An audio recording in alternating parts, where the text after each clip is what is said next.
A passenger later said there was a moment when the silence felt louder than the engines. Not because the aircraft had stopped flying, but because everyone on board somehow knew something was terribly wrong. In just a few minutes, a routine flight would become a nightmare that investigators would study for years. Metal would tear apart. Lives would be changed forever. And against every prediction, against every law of probability, one person would walk away from the wreckage. Not without scars. Not without memories that refused to fade. But alive. What happened inside those final moments wasn't simply a story of luck. It was a chain of tiny decisions, hidden warnings, and one unbelievable twist that separated life from death by only a matter of seconds. The question isn't how the plane crashed. The real question is why one person survived when so many others never had the chance. And the answer is far more haunting than anyone expected. If you enjoy real stories of survival, aviation disasters, and the incredible moments that reveal the strength of the human spirit, consider subscribing. Every week, we uncover the true events behind history's most unforgettable tragedies, and the people who lived to tell them. The flight began like thousands of others. Passengers arrived with coffee cups in their hands, backpacks over their shoulders, and ordinary plans waiting at the other end of the journey. Some were traveling for business. Others were returning home after visiting family. A young couple quietly discussed their vacation itinerary, while an elderly passenger settled into a window seat, hoping to sleep through most of the flight. The cabin slowly filled with familiar sounds. Seat belts clicked into place. Overhead bins slammed shut. Flight attendants smiled as they welcomed each passenger aboard, repeating the same greetings they had spoken hundreds of times before. To everyone inside the aircraft, this was just another routine departure. There was no reason to believe the day would become one of the darkest chapters in aviation history. Up front, the flight crew followed their checklists with practiced precision. Every switch was verified. Every instrument was checked. Weather reports were reviewed one final time. Conditions weren't perfect, but they were well within operational limits. Experienced pilots had flown through far worse. The captain had built a reputation for staying calm under pressure. Years of flying had taught him that confidence came from preparation, not luck. Beside him, the first officer carefully reviewed departure procedures, reading each item aloud as the captain confirmed every step. Everything appeared exactly as it should. Outside, airport workers loaded the final pieces of luggage into the cargo hold. Fuel trucks pulled away. Ground crews exchanged hand signals. The aircraft stood ready, its engines waiting to come alive. For the passengers, none of these details mattered. Most never looked out the window. A businessman answered one last email before switching his phone into airplane mode. A teenager slipped on headphones, disappearing into music. A mother buckled her child into the seat beside her and pointed toward the runway, promising they would be in the clouds soon. Ordinary moments, the kind people rarely remember, because no one expects them to become their last memories before disaster. As the aircraft pushed back from the gate, the cabin lights dimmed slightly. Safety demonstrations began. Some passengers watched. Many didn't. Frequent travelers believed they had seen it all before. Fasten your seatbelt. Locate the nearest exit. Leave your belongings behind in an emergency. Words so familiar that they blended into the background. Yet before the day was over, those simple instructions would mean everything. The engines slowly increased in power as the aircraft taxied toward the runway. Outside the windows, other airplanes waited patiently for their turn to depart. Air traffic controllers coordinated dozens of flights, each moving according to carefully planned schedules. Nothing seemed unusual. Nothing stood out. But hidden beneath the routine, tiny pieces of a much larger puzzle were already falling into place. A maintenance note filed days earlier had been considered insignificant. A weather pattern several miles away continued to evolve. A small technical detail, easy to overlook on its own, would soon collide with human decisions in ways no one could predict. Individually, none of these factors appeared dangerous. Together, they were quietly building toward catastrophe. The aircraft reached the end of the runway and came to a complete stop. For a brief moment, everything was perfectly still. The captain pushed the throttles forward. The engines roared. Passengers felt themselves pressed gently into their seats as the aircraft accelerated faster and faster down the runway. The ground blurred outside. Buildings slipped behind them. Then, with a smooth pull on the controls, the airplane lifted into the sky. Applause didn't break out. It rarely does anymore. Instead, people returned to their books, their conversations, or simply stared through the windows as the city below grew smaller. No one noticed the captain glance twice at one of the flight instruments. It lasted less than a second. Tiny look, almost invisible.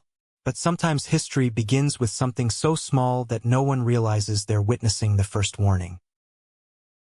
And somewhere inside that cockpit, a question had already begun to form. One that would soon demand an answer no pilot ever wants to face. The climb continued smoothly. At least that was how it appeared from the cabin. The seatbelt sign remained on as the aircraft passed through a layer of scattered clouds. Sunlight flickered through the windows, casting shifting patterns across the rows of passengers. The engines maintained their steady, reassuring hum, the sound that tells travelers everything is working exactly as it should. Inside the cockpit, however, the atmosphere had begun to change. The captain studied one instrument, then another. A number didn't match what he expected to see. It wasn't dramatically wrong. Not enough to declare an emergency. Not enough to alarm the passengers. Just different. The first officer noticed it too. He leaned forward, double-checking the display before comparing it with a backup instrument. The readings were close, but not identical. Small discrepancies happen in aviation. Pilots are trained not to panic over a single unusual indication. Instead, they verify, they cross-check, they gather information before making decisions. That was exactly what the crew did. A brief discussion followed. Calm, professional, measured. From the cabin, none of it could be heard. A flight attendant began preparing the beverage service. Ice clinked inside metal containers as cups were arranged onto a service cart. The smell of fresh coffee drifted through the aisle. Passengers relaxed. A child laughed while looking out the window. Someone opened a novel they had been saving for the flight. A businessman finally closed his laptop and leaned back, relieved to have finished one last report before landing. Life on board continued with ordinary rhythm. Then came the first bump. Nothing violent. Just a brief shudder beneath the cabin floor. A few passengers looked up. Someone smiled and shrugged. Turbulence. One traveler quietly whispered to another. The seat belt sign remained illuminated. The aircraft continued climbing. But in the cockpit, the timing of that vibration felt unusual. The captain rested his hand lightly on the control column. The airplane didn't feel quite right. Not unstable. Not uncontrollable. Just different. Pilots often describe it as listening to a familiar song with one wrong note. Most people wouldn't notice. An experienced crew always does. The first officer requested updated weather information from air traffic control. Ahead of them, scattered storm cells were beginning to build. Nothing severe enough to close the route. Nothing that should have posed a serious threat. Still, the crew discussed possible deviations. It was a routine conversation. At least it sounded routine. Far below, the landscape disappeared beneath a blanket of clouds. The world outside became an endless field of white. There were no roads, no cities, no visible horizon. Only cloud after cloud stretching in every direction. For passengers, it was peaceful. For pilots, it removed an important visual reference. Everything now depended on the aircraft's instruments. Then another alert appeared. Not a warning. Not yet. Caution. One small light. One brief chime. The kind of notification that can mean many different things. The captain acknowledged it immediately. A checklist came out. Every action followed established procedure. No rushed movements. No raised voices. But the cockpit had grown noticeably quieter. Each pilot understood that minor problems sometimes become major ones. not because of the failure itself, but because another failure follows before the first has been resolved. The aircraft leveled off at cruising altitude. For several minutes, everything seemed to settle. The caution disappeared. Engine readings looked stable. Control responses felt normal again. Even the captain allowed himself a small breath of relief. Perhaps it had been nothing more than a faulty indication. Perhaps the flight would continue without another issue. Back in the cabin, the beverage carts rolled through the aisle. Coffee was poured. Soft drinks were opened. Passengers chatted about vacations, meetings, birthdays, and family reunions waiting at their destination. No one imagined that many of those conversations would never be finished. Then, without warning, the airplane lurched. Not the gentle movement of ordinary turbulence. This was sudden, sharp, violent enough to throw loose items into the air. Coffee splashed across tray tables. Overhead bins rattled. Several passengers instinctively grabbed their armrests. A child began crying. The engines changed pitch for only a moment. It was subtle, but anyone who flies regularly recognizes that sound immediately. Something had changed. Inside the cockpit, multiple alerts sounded almost together. A warning tone, then another, then another. Lights illuminated across the instrument panel. The calm rhythm of checklist flying vanished in an instant. The captain's eyes moved rapidly across the displays. The first officer read the warnings aloud, trying to separate the critical information from the distractions. Some alerts pointed toward one problem. Others seemed to contradict it. Seconds mattered. Every decision now carried enormous consequences. Outside, dark clouds loomed ahead. Inside, uncertainty spread faster than fear. The passengers still didn't know exactly what was happening. But they no longer believed it was just turbulence. The flight attendants secured their carts and hurried into their jump seats. One of them picked up the interphone, expecting instructions from the cockpit. None came. Not because the pilots had forgotten, because every ounce of their attention was now focused on keeping the airplane in the sky. And as warning tones continued echoing through the cockpit, one critical question remained unanswered. Were the instruments telling the truth, or were they leading the crew toward a fatal mistake? The captain had only seconds to decide which information he could trust. Every pilot is trained for moments like this. Trust the instruments. Follow the checklist. Never make assumptions. But what happens when the instruments begin to disagree with each other? The warning tones continued without pause. One display suggested the aircraft was flying too slowly. Another showed normal airspeed. A third indication fluctuated just enough to raise doubt. It was the kind of problem pilots fear. Not because it is impossible to manage, but because uncertainty can spread through a cockpit faster than smoke. The first officer quickly pulled out the procedure for unreliable airspeed. His voice remained controlled as he read each step. The captain responded immediately. Power settings were adjusted. The aircraft's attitude was stabilized using known pitch references instead of the conflicting speed indications. For a brief moment, the warnings became less frequent. It felt as though the crew had regained control. Then another alert sounded. This one was impossible to ignore. The aircraft's automated protection systems reacted instantly. The nose responded unexpectedly. The control column pushed back against the captain's hands. The airplane no longer behaved the way he expected. He gripped the controls tighter. The first officer scanned every available instrument, searching for one consistent picture. Instead, he found more questions. Air traffic control noticed the flight had stopped climbing as expected. The controller called the aircraft. The captain answered. His voice was calm, professional. He reported a technical issue and requested time to troubleshoot. Nothing in his tone suggested panic. Yet behind those measured words, the workload inside the cockpit had become overwhelming. Every second introduced another variable, another warning, another decision. In the cabin, passengers sensed the change before they understood it. The aircraft began making small but noticeable corrections. A slight roll to one side, then back again. The engines surged, reduced power, then surged once more. People looked at each other without speaking. The businessman who had been asleep opened his eyes. The mother instinctively reached for her child's hand. Even those who had flown through storms before felt that something about this movement was different. Flight attendants remained strapped into their jump seats. Their training told them to project confidence.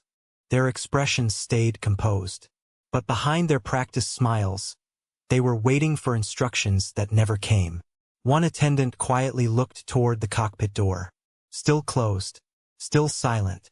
Inside, the captain made a decision that investigators would later examine frame by frame. He chose to follow the indications he believed were most reliable. Given the information available at that exact moment, it was a defensible choice. But one hidden fault, one failure that neither pilot could directly see, meant those indications painted an incomplete picture. The aircraft began drifting closer to the edge of its safe operating envelope. Not dramatically, not enough for anyone in the cabin to realize. Just a few degrees, a little more pitch, a little less margin. The weather ahead continued to deteriorate. Light turbulence became moderate. Rain streaked across the windshield. Visibility dropped. The aircraft entered a cloud so dense that the outside world disappeared completely. There was no horizon, no visual escape, only instruments, only alarms, only instinct. The captain requested an immediate return. Air traffic control cleared the aircraft to turn back. It should have been the beginning of the recovery. Instead, the turn introduced new aerodynamic forces. The conflicting data became even harder to interpret. The automation disengaged. A sharp chime echoed through the cockpit. Now the aircraft was entirely in the pilot's hands. Every movement mattered. Every correction carried risk. The captain pulled gently. The first officer called out changing values. Neither man realized that the airplane was no longer responding in the way they believed. The margin for recovery was disappearing. And once it was gone, there would be almost no time left to get it back. The aircraft was still flying, but it was no longer stable. The difference is easy to miss. An airplane can remain in the air while quietly moving closer and closer to a point where recovery becomes almost impossible. Inside the cockpit, the warning tones merged into a relentless chorus. One alarm interrupted another. Voices overlapped. The first officer called out changing readings. The captain responded with short, deliberate commands. Neither pilot had the luxury of silence anymore. Every second demanded another decision. The aircraft pitched upward again. The engines roared as power increased. For an instant, it felt as though the climb had been arrested. Then the control forces changed. The nose no longer wanted to stay where the captain placed it. He pushed forward. The airplane answered. He eased back. Its response lagged. Nothing felt predictable. Behind the cockpit door, the cabin had transformed. Conversation had vanished. The only sounds were the engines, the rattling of overhead compartments, and the frightened breathing of people who suddenly realized this was no ordinary emergency. A flight attendant tightened the shoulder harness across her chest. She looked down the aisle. Passengers were gripping armrests so tightly that their knuckles had turned white. A father wrapped one arm around his young daughter. She asked a simple question. "Are we going to be okay?" He opened his mouth. No words came out. Another violent jolt shook the aircraft. Several oxygen mask compartments trembled but remained closed. Loose bags slammed against the overhead bins. Plastic cups rolled across the floor before disappearing beneath the seats. The airplane banked sharply, then corrected, then banked again. Every movement became more abrupt than the last. In the cockpit, the captain focused on one objective: keep flying the airplane. Years of training narrowed his world to a handful of essential actions. Maintain control. Monitor attitude. Coordinate with the first officer. Ignore distractions. But the distractions refused to be ignored. Another warning. Another caution. Another system demanding immediate attention. The first officer abandoned the idea of diagnosing every fault. There wasn't time. He began reading only the items that could help them survive the next few seconds. Outside, the aircraft burst through heavy cloud for a brief moment. The ground appeared, far closer than anyone expected. Not directly below. Off to one side, the horizon was tilted. Then the clouds swallowed everything again. The glimpse lasted barely a heartbeat. It was enough. The captain understood immediately how little altitude remained. He made one final control input. The engines responded with full thrust. The aircraft shuddered. Its wings groaned under the enormous aerodynamic loads. Passengers felt themselves pressed into their seats. Some screamed. Others sat in complete silence, unable to process what was happening. Time seemed to slow. Every vibration became distinct. Every sound sharper. The first officer looked at the altitude display. The numbers were unwinding with terrifying speed. He called them out, each one lower than the last. The captain never looked away from the controls. He knew exactly what those numbers meant. There was only one chance left. No backup plan. No second attempt. The airplane emerged from the clouds one final time. This time there was no doubt. The terrain filled the windshield. Trees, open ground, fragments of roads, everything rushing upward. The captain pulled with every ounce of precision he had left. For the briefest instant, the descent slowed. Hope returned. It lasted less than a second. A wing struck first. The impact ripped through the silence with unimaginable force. Metal folded. The aircraft spun violently. The fuselage broke apart as it tore across the landscape. Seats were thrown free. Luggage exploded from shattered compartments. Dust, fuel, smoke, and debris filled the air so completely that daylight disappeared. Then, nothing. No warning tones. No engine noise. Only an eerie stillness broken by distant crackling and the sound of twisted metal settling into the ground. Where moments earlier there had been a complete aircraft carrying dozens of ordinary lives toward ordinary destinations, there was only wreckage. And somewhere within that devastation, against every expectation, one heartbeat continued.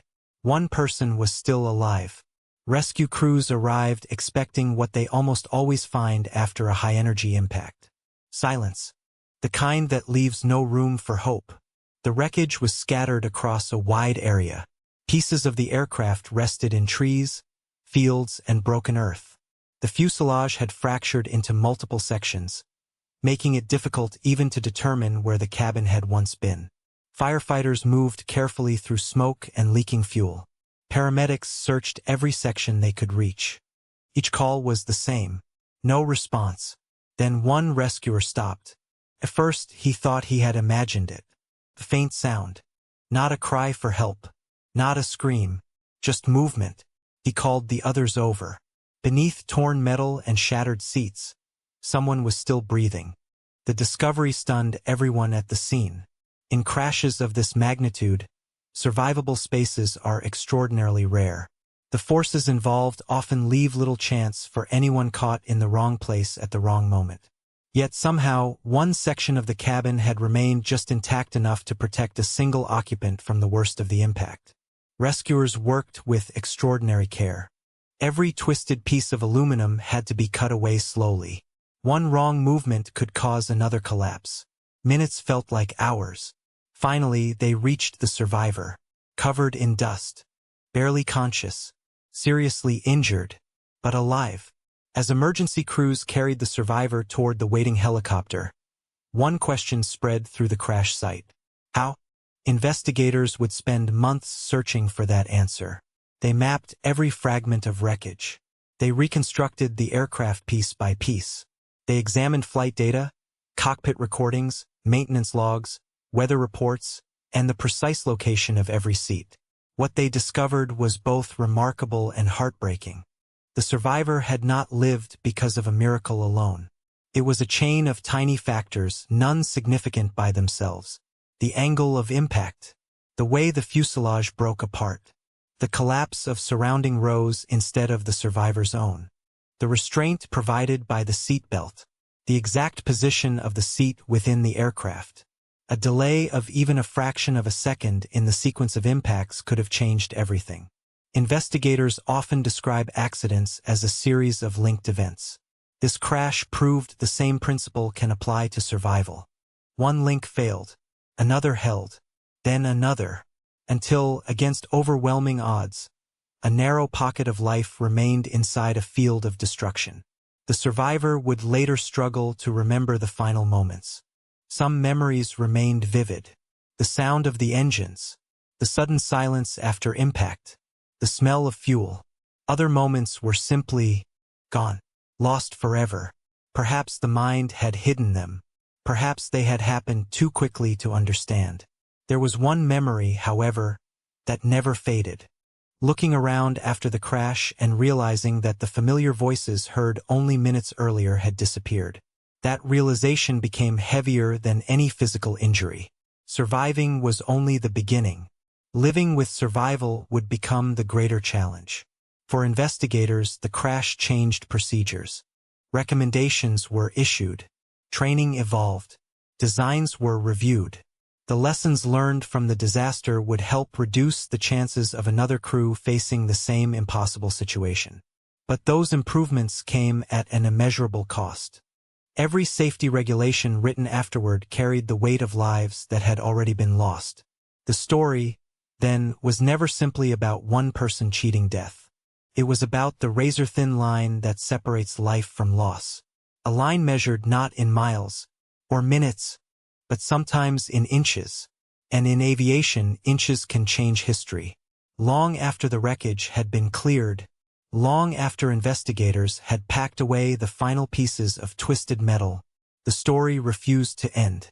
For the families, time divided itself into two parts: life before the flight, and life after it. Suitcases that were never unpacked sat untouched in hallways. Birthday gifts meant for children remained wrapped. Business meetings, family reunions, anniversaries, vacations, every ordinary plan vanished in a single afternoon. At airport terminals, people who had arrived expecting joyful reunions instead found themselves waiting for news that grew darker with every passing hour. Some held on to hope until the very last briefing. Others knew the truth before anyone said the words aloud. There would be no homecoming. Only unanswered questions. For investigators, the work continued for months. Every voice captured on the cockpit recorder was analyzed. Every mechanical component was inspected. Every decision was examined, not to assign blame alone, but to understand how a routine flight became a catastrophe. Because every major aviation disaster leaves behind two legacies: the lives that were lost, and the lessons that may save lives in the future. Those lessons reshaped procedures, influenced pilot training, and reinforced a truth that every aviator understands. Safety is rarely built on one perfect decision. It is built on thousands of small ones, made correctly every single day. Yet reports and recommendations can never tell the human story. The survivor could. Recovery was measured not just in broken bones healing, but in learning to live with memories that returned without warning. The sound of an aircraft engine, the click of a seatbelt, the smell of jet fuel. Simple moments became powerful reminders of a day that never truly ended. People often ask the same question: what did it feel like to survive? There was never an easy answer. Survival is not always relief. Sometimes it is gratitude mixed with grief, hope mixed with guilt, the overwhelming realization that countless ordinary moments, watching a sunrise, sharing dinner with family, hearing laughter in another room, had suddenly become extraordinary because they almost disappeared forever. The survivor carried more than scars. They carried the voices of those who never came home. They became the living reminder that behind every accident report is a collection of real people with dreams, routines, and loved ones waiting for them. When the world remembers aviation disasters, it often remembers the headlines, the date, the flight number, the number of lives lost. But numbers cannot capture the final smile between family members before boarding. They cannot capture the text message that was never answered. They cannot capture the empty chair left at a dinner table. And they cannot explain why one person lived while so many others did not. Perhaps there is no answer that will ever feel complete. What remains instead is responsibility. For pilots who continue training. For engineers who continue improving aircraft. For investigators who refuse to overlook even the smallest detail. And for all of us who step onto an airplane trusting that countless unseen professionals have learned from every tragedy that came before. The plane did not survive. Most of the people aboard did not survive. But the lessons did. The courage did. And one survivor's story became something far greater than a tale of impossible luck. It became a reminder that even in humanity's darkest moments, every lesson learned is written with the hope that another family, on another flight, will arrive safely home. That is the true legacy of this tragedy. And perhaps, the greatest way to honor those who never had the chance to tell their own story.